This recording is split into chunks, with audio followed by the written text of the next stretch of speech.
La louange est à Allah, le Seigneur des mondes, et que Allah élève davantage les degrés et les grades du prophète Mohammed.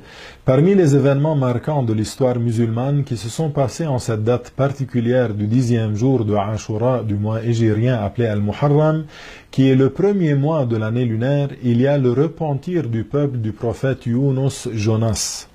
Ninive est un des villages de la région de Moussoul dans l'Irak qui s'appelait à l'époque la Mésopotamie. Ses 100 000 habitants étaient très corrompus, dépravés, pervertis et débauchés.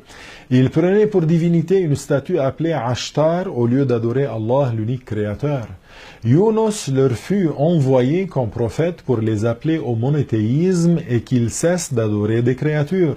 Mais les idolâtres ont trouvé le message de notre maître Yunus alayhi salam étrange et n'ont pas accepté ce qu'il disait, bien qu'il soit venu avec des signes évidents et des miracles montrant clairement qu'il enseignait la religion vraie dont le credo est le seul valable. Yunus leur a dit, je vous ai appelé à l'islam durant 33 ans. Si vous aviez accepté, ça aurait été le bien que j'espérais.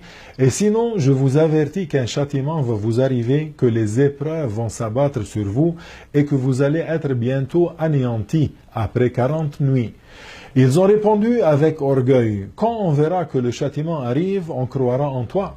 Yunus est cependant resté avec eux à les appeler à la vérité, mais après 35 nuits, les mécréants disaient « Yunus est un menteur ». Cette nuit-là, Yunus est parti en colère contre eux, désespéré de leur cas, sans avoir la permission de son Seigneur de partir, pensant que Allah ne le rétribuerait pas de les avoir laissés.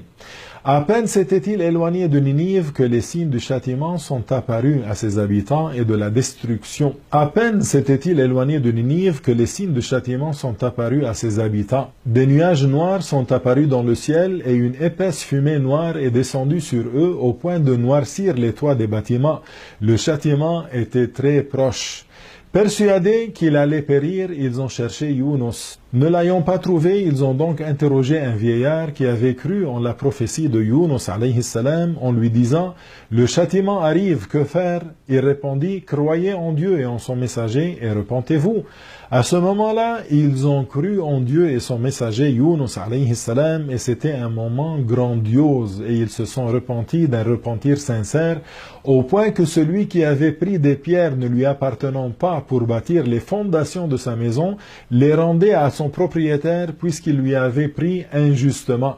Ils ont évité le châtiment et l'extermination et sont rentrés chez eux tranquilles, en toute sécurité et croyants. Ces événements ont eu lieu un jour de Ashura. Et voilà, on touche à la fin de cet épisode pour aujourd'hui.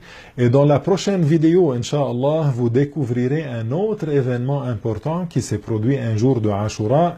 Suivez-nous donc et à très bientôt.